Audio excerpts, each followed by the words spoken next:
Dora Kujek, članica organizacijskog tima Hoda za život, obitelj i Hrvatsku u gradu Osijeku. Hvala vam što ste došli na ovu konferenciju za novinare. Evo i ove godine, kao i prethodnih, kroz Hod za život podsjećamo se svi zajedno koliko je važno štititi život. Prvenstveno kad su u pitanju oni najzaštićeniji. Život djeteta u utrobi. Dijete kroz prvih 9 mjeseci zahtijeva posebnu zaštitu i ljubav majke. Jednako tako, majka zahtijeva posebnu zaštitu i pomoć oca svojeg djeteta, a onda i šireg društva. Sva ljudska bića prolaze isti put razvoja. Kroz prvih 9 mjeseci u tijelu svoje majke i povezani smo istom stvarnošću. Da nam u tih prvih 9 mjeseci života još intenzivnije nego inače u životu treba zaštita majke, obitelji i društva. Nema nerođenog djeteta koje nekome nije važno. Svako je dijete željeno od nekoga. Svako je dijete željeno. Nadamo se da će Hod za život i ove godine kao i prijašnjih prenijeti ove važne poruke cijelom Hrvatskom.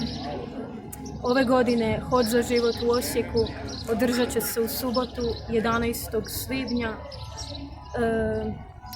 kod pješačkog mosta na lijevoj obali Drave. Okupljanje će se održati u 10 sati.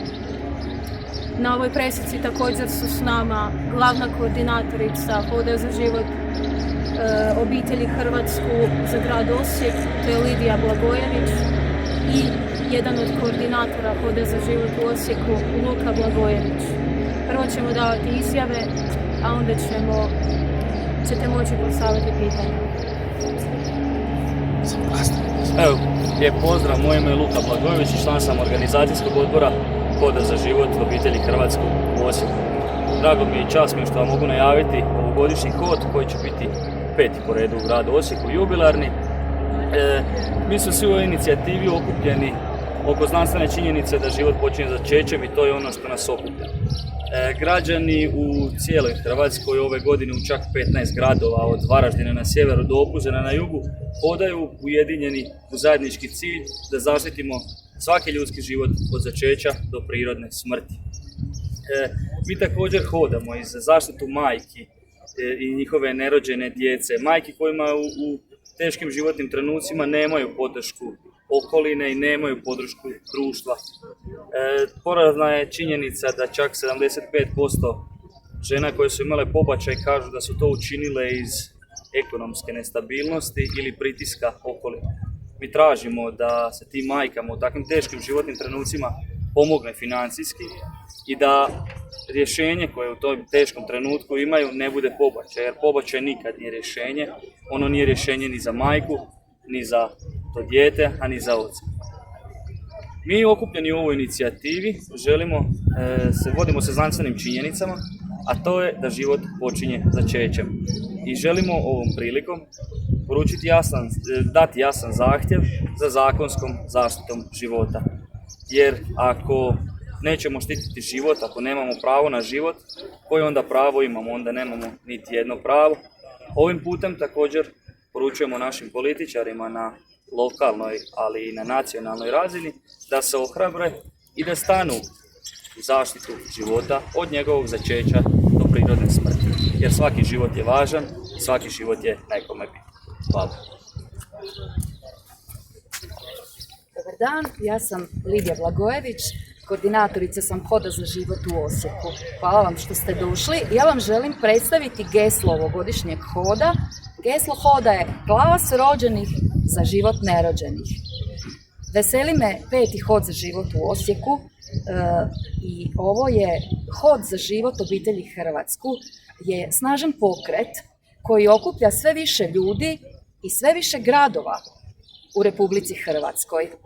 To pokazuje Hrvatsku kako želimo da bude. Hrvatsku u kojoj se štiti život od začeća do prirodne smrti.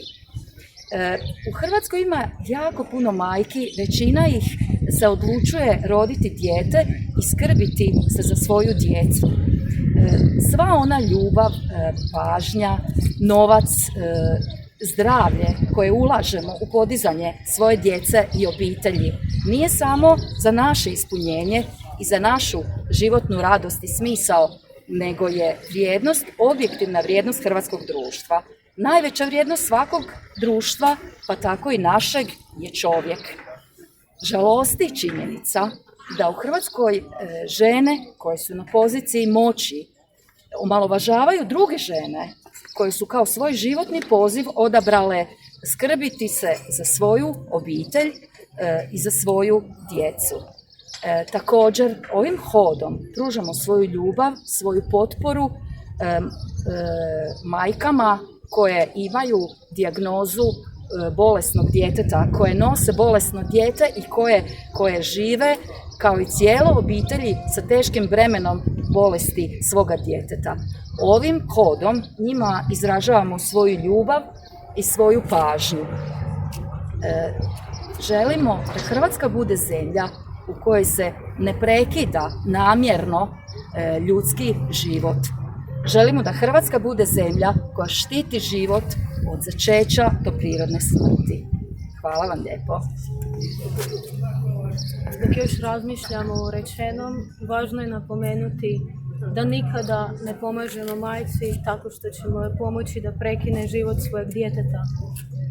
Usmrćivanje djeteta nikada nije izraz suosjećanja i pomoći. Zagovaramo nultu toleranciju prema nasilju nad nerođenima i pozivamo da štitimo život.